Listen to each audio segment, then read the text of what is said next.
जमलेल्या माझ्या सर्व मराठी बांधवांनो, भगिनींनो आणि मातांनो,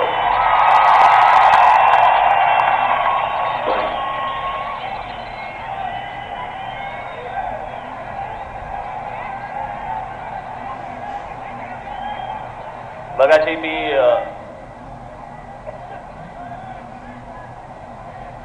गिरगाव चौपाटीच्या इथे मोर्चात सामील झालो.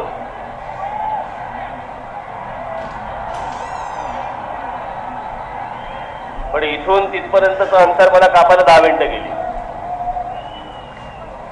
मी म्हटलं असं जर समजा चालायला लागलं तर मला असं वाटतं रात्रीच आपण आझाद मैदानवरती पोहोचू. म्हणून जरा थोडा पुढे आलो आणि पुढून मग चालायला सुरुवात केली. आपण सगळेजण येत होतात, सगळे इथे जमत होतात. म्हणून मी इथे येऊन थोडा वेळ थांबलो आणि आता आपल्या समोर आलोय. ज्या ज्या वेळेला महाराष्ट्रामध्ये असल्या प्रकारची कुठचीही गोष्ट होईल, त्यावेळेला तुमची अशीच ताकद प्रत्येक वेळेला दिसली पाहिजे.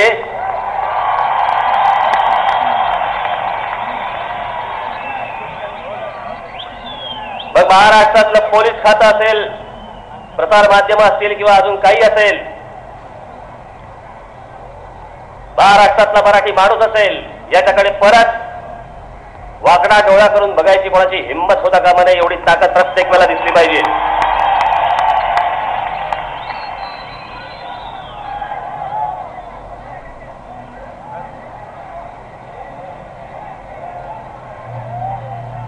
गेले 2 दिवस सगळे चालू आहेत. पोलीस अधिकारी येत आहेत. गिरगाव चौपाटीवरनं कसा मोर्चा काढणार म्हटलं चालत. मग इथून नाही काढता येणार, तिथून नाही काढता येणार. हे सगळे अडथळे आणण्याचे जे उद्योग होते हे या पोलीस कमिशनर आरोप पटनाईकांचे. मला ज्या दिवशी कळलं, काही अधिकाऱ्यांकडनंच कळलं मला, सोडतो.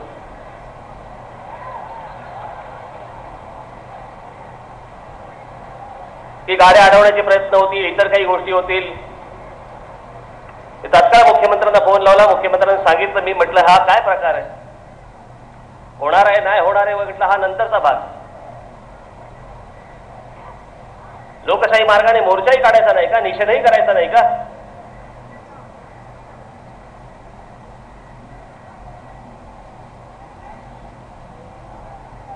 ही प्रत्येक ठिकाणी कसली अडवणूक?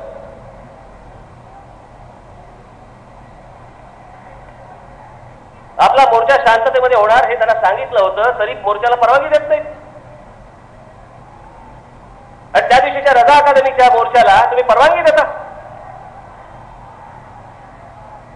इथेच त्या दिवशी जो प्रकार घडला सगळा, त्याचा निषेध करण्यासाठी म्हणून मोर्चा काढायचा, त्याला परवानगी देत नाही.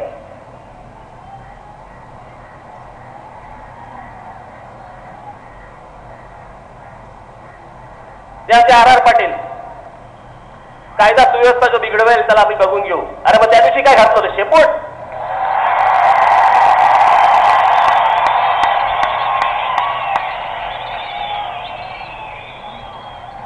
त्या दिवशी आमच्या बाळांना फोन करतात आणि सांगतात काय काय बाळा, मी तरी काय करणार, मी काय दांडुका घेऊन उभं राहायला पाहिजे होतं का तिकडे?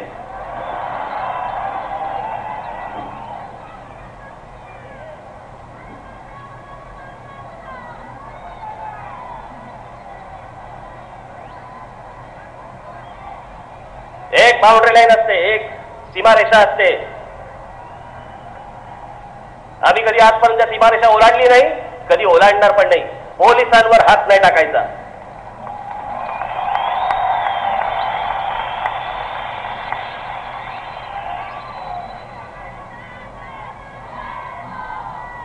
उद्या तुम्ही पोलिसांचं मानसिक खच्चीकरण केल्यानंतर सर्वसामान्य माणसाने जायचं कोणाकडे, कुठे जायचं?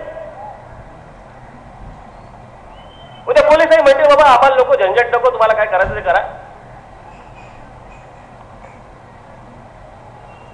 हे असं काय राज्य चालतं? आणि हे पोलीस कमिशनर आरोप पटनाईक तिथे जे गुन्हेगार पकडले होते, त्या गुन्हेगारांना ज्याला पकडल्यानंतर तिथल्या डीसीपीला सांगतात, बाजता त्याला सोडून दे. गुन्हेगार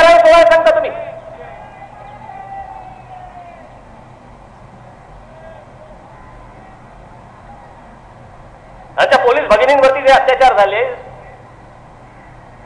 या तिथे आतमध्ये खेचून खेचून मारले त्यांना.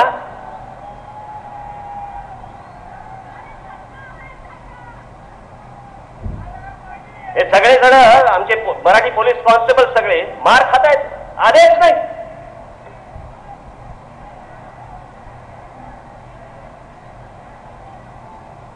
बरं सगळं माहिती होतं अगोदर की ट्रेनमध्ये बसून भरभरून येत आहेत, त्यांच्याकडे सगळ्यांकडे चॉपर्स आहेत, रॉड्स आहेत, सगळ्या गोष्टी आहेत. इथे काय दगड असतात का? आलेकडून दगड. हे सगळं, या सगळ्या गोष्टीची पूर्वकल्पना असताना देखील त्या गोष्टीकडे डोळेझाक करता तुम्ही, आणि माझा शांततेतल्या मोर्चाला तुम्ही परवानगी देत नाही. मी परवा दिवशी माझ्याकडे जे काही पोलीस अधिकारी आले मी त्यांना तेच सांगितलं. मी म्हटलं त्या दिवशीचा 11 तारखेचा मोर्चा जो आला होता त्यांना काहीतरी टार्गेट तरी होतं की आम्हाला पोलिसांवरती हल्ला करायचा आहे, आम्हाला मीडियावरती हल्ला करायचा आहे. आम्हाला काय करायचं होतं? आमचं टार्गेट आम्ही अगोदरच डिक्लेअर करून टाकलं होतं. आरोप पटनायक राजीनामा द्या, RR पाटील राजीनामा द्या, आम्ही पहिल्यांदाच डिक्लेअर केलं होतं.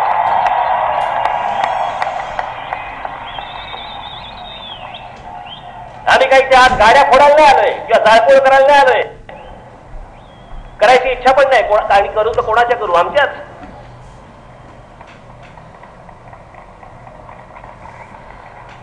आमच्याच मुंबईतल्या महाराष्ट्रातल्या नागरिकांच्या. हे उद्योग करण्यासाठी हा मोर्चा काढलेला नाही, पण राग पुढे व्यक्त करायचा. झालेल्या घटनेचा रागही व्यक्त करू देत नाही आणि म्हणे लोकशाही सांभाळा. त्याची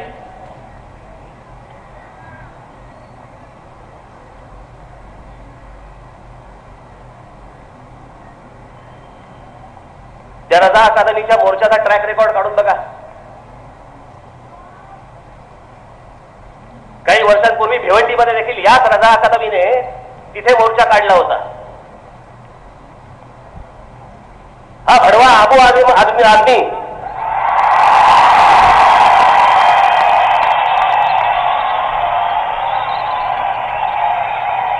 त्याने तिकडे जाऊन भाषण दिलं, भडकाऊ भाषण दिलं. नोटीस मला बजावता, भडकाऊ भाषण करू नका, भडकाऊ भाषण करू नका. तिकडे तो आबू आदमी जाऊन तिकडे भडकाऊ भाषण केलं. 2 कॉन्स्टेबल्सच्या डोक्यामध्ये त्यांनी दगड मारून ठेचून त्याची गुप्तांग कापून जळत्या बसमध्ये फेकून दिलं. ते चाललं तुम्हाला, आणि मला मोर्चाला परवानगी देत नाही तुम्ही.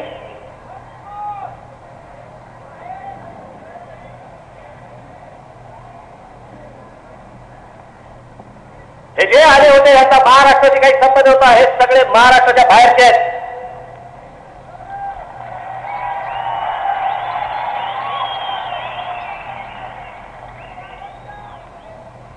त्या दिवशीच्या सगळ्या घटना घडल्यानंतर हा पासपोर्ट सापडलाय बांगलादेशचा, या इथेच सापडलाय.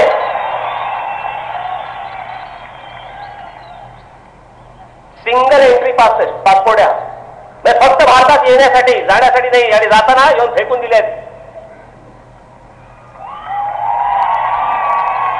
हे असले असंख्य लोक आज महाराष्ट्रामध्ये येत आहेत. यांची हे सगळ्यांचे अड्डे झालेले आहेत महाराष्ट्रामध्ये.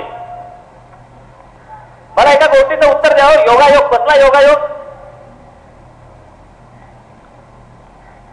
92ला ज्याला बाबरी मशीद पडली, ती बाबरी मशीद पडल्यानंतर त्याची प्रतिक्रिया कुठे उमटली? मुंबईत. अख्ख्या देशभर कुठे प्रतिक्रिया उमटली नाही, त्याची मुंबईमध्ये उमटली. परवा दिवशीचा देखील या वेळेला इथे जो 11 तारखेला मोर्चा झाला, तो मोर्चा इथे झाल्यानंतर जो काही धुडगूस घातला गेला, तो धुडगूस घातल्यानंतर परत जो मोर्चा झाला तो लखनौमध्ये झाला, उत्तर प्रदेशमध्ये झाला. ती एक घटना ज्या वेळेला उत्तर प्रदेशमध्ये घडली त्याची रिॲक्शन मुंबईमध्ये आली. ही मुंबईमध्ये घडलेली रिॲक्शन, याची रिॲक्शन परत लखनौमध्ये आली. भारतामध्ये दुसरी राज्य नाहीत काय? याचं कारण हे सगळे तिथून येत आहे. इथे त्या अख्ख्या उत्तर प्रदेशमध्ये जे काही पाकिस्तान्यांचे आणि बांगलादेशांच्या, त्या बिहारमध्ये आणि त्या झारखंडमध्ये जे अड्डे झालेत ना, ते रोज ट्रेन भरभरून इथे महाराष्ट्रामध्ये येत आहेत. आणि यांचे जे मोडल्याने अड्डे उभे राहत आहेत ना, याचा त्रास होणार आहे भविष्यात आपल्याला.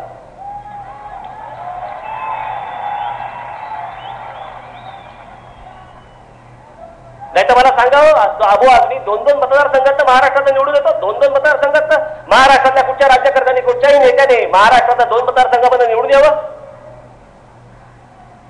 हा 2 मतदारसंघात निवडून येतो. याचं कारण ते सगळे जे मतदारसंघामधले जेवढे लोक आहेत हे सगळे बाहेरून आलेले लोक आहेत, ते याला मतदान करतात. त्या दिवशी पोलीस फायरिंग इथे झालं, शेवटी करावं लागलं. ते करताना जो गेला त्याला अबू आझमीने 1.5 लाख रुपये दिले. मग आमच्या पोलिसांना का नाही दिले?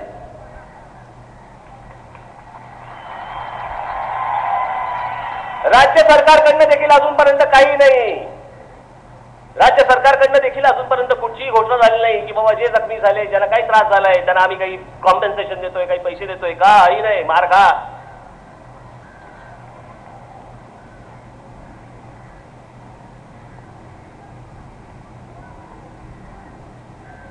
त्यावेळेला का नाही उठले आर पाटील? आम्हाला धमकवता. बरं, आम्हाला आता धमकून काय उपयोग? जायची वेळ आली.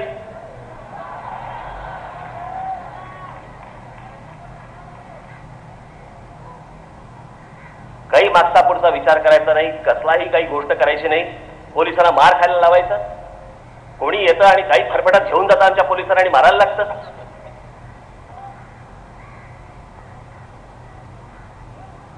परवा दिवशीचा उत्तर प्रदेशमधला जो मोर्चा काय तर त्यांनी दंगा केला, तिकडे तोडफोड केली सगळे.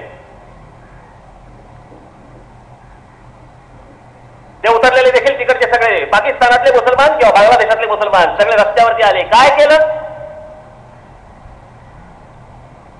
गौतम बुद्धाच्या मूर्तीची विटंबना केली. सगळ्यांनी पाहिलं, फोटो पाहिले, टेलिव्हिजनवर पाहिलं. कुठे गेल्या मायावती? कुठे गेला तो रामदास आठवले? कुठे गेले ते राजदुर्गाबाई?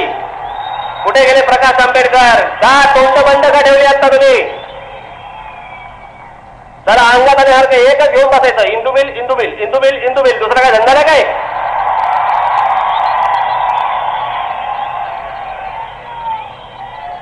काय इंदू मिल मध्ये बांधायचं काय बांगला? आता का नाही बोलत?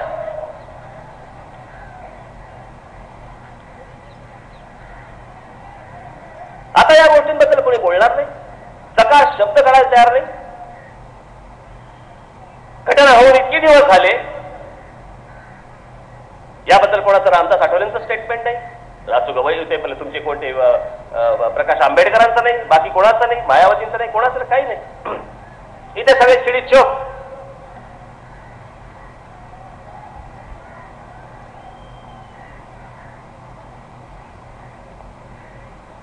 हे मुंबई पोलीस कमिशनर, जे त्यांचे फेवरेट एक ढोबळे,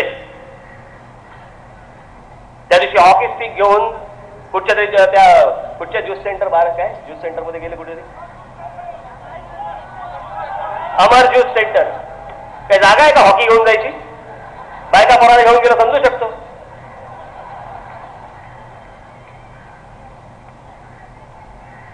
हॉकी घेऊन जाता आणि निर्दोष लोकांना तिकडे हॉकीने तुडवता आणि सांगायचं काय वर तिथे ड्रग्ज सापडले, मग बंद काय केलं ते?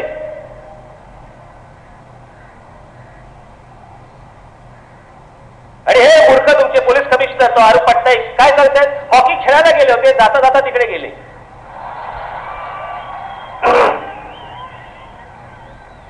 उद्या कोणतरी हनीमूनला गेला असेल, मग काय जाता जाता तसाच बरोबर आहे.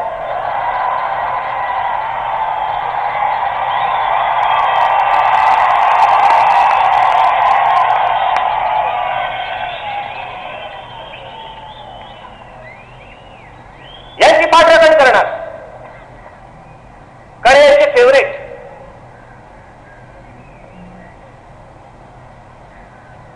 आणि इथे ज्यावेळेला पोलीस आदेशाची वाट पाहत होते, फायरिंग नको किंवा मला लाठीचार्जचे जरी आदेश द्या, त्यावेळेला काही बोललं नाही. आणि ज्यावेळेला आमचे पोलीस, ज्यावेळेला अधिकारी ज्यावेळेला त्या आरोपीला पकडत होते, त्या गुन्हेगाराला पकडत होते, त्यांना तुम्ही बास्टर्ड म्हणून शिव्या देता. पोलिसांचं म्हणून दर्या खच्ची करता तुम्ही.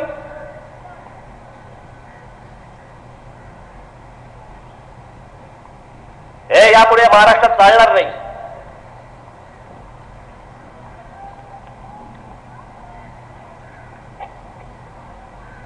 मी आर पाटील, अरूप पटनाईक, मला फक्त यांना एवढंच सांगायचं या गोष्टीचं, थोडीशी जर लाज उरली असेल ना, थोडीशी, तर स्वतःहून राजीनामा देऊन मोकळे व्हा.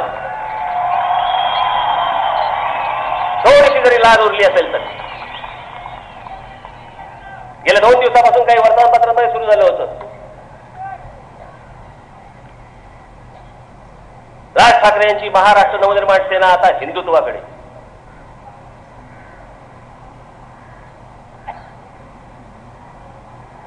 पोलिसांवरती हात टाकणारा तो कोणत्याही धर्माचा असेल त्याला तिथल्या तिथे फोडून काढला पाहिजे.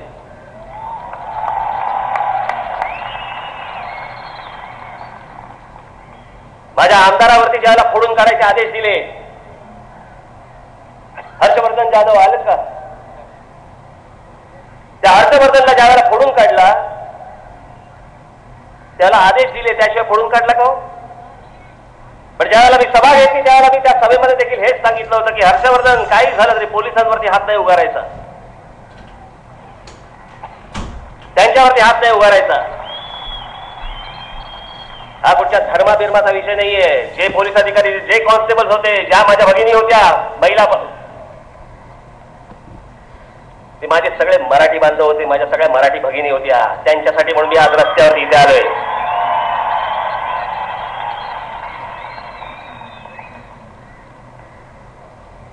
त्या दिवशीचा मोर्चा मुसलमानांनी काढला आणि त्यांचा निषेध मोर्चा म्हणून मी आज इथे काढला, लगेच हिंदुत्वाकडे. मला फक्त या राज ठाकरेला फक्त एकच धर्म समजतो आणि तो धर्म आहे महाराष्ट्र धर्म. तो धर्म सोडून दुसरा धर्म समजत नाही मला. त्या महाराष्ट्र धर्माच्या आडवं कोणी यायचं नाही, याच्या वाट्याला कोणी जायचं नाही. आणि हा आजचा तो मोर्चा आहे, हा मोर्चा फक्त सर्व पोलिसांचं मनधैर्य फक्त वाढवण्यासाठी, त्यांना पाठिंबा देण्यासाठी, त्याचबरोबर हे आपले प्रसार माध्यम इथे सगळे आहेत, यांच्या ज्यांच्या गाड्या फोडल्या, त्या सगळ्या काय जाळल्या, ज्या फोटोग्राफर्सना मारले, त्या सगळ्यांना पाठिंबा देण्यासाठीचा हा आजचा हा मोर्चा आपण इथे काढलेला आहे. या मोर्चाला तुम्ही सगळ्यांनी जो प्रचंड प्रतिसाद दिला त्यासाठी म्हणून मी तुम्हाला धन्यवाद सगळ्यांना देतो. ज्या ज्या वेळेला हे परत अशा गोष्टी घडतील त्यावेळेला याच ताकदीने उभं राहायचंय. जाताना आता सर्वांनी जाताना आपल्याकडनं कोणतीही विचित्र कुठलीही घटना घडणार नाही याची पूर्ण दक्षता आपण सर्वांनी घ्यायची आहे. नीट व्यवस्थित जिथून आला तिथे शांतपणे आपापल्या गाडीमधनं परतायचं आहे. परत ज्या वेळेला हाक देईन त्यावेळेला तुम्ही देखील या हाकेला अशीच ओ द्याल अशी एक आशा बाळगतो आणि आपण सर्वांची मी रजा घेतो. जय हिंद, जय महाराष्ट्र.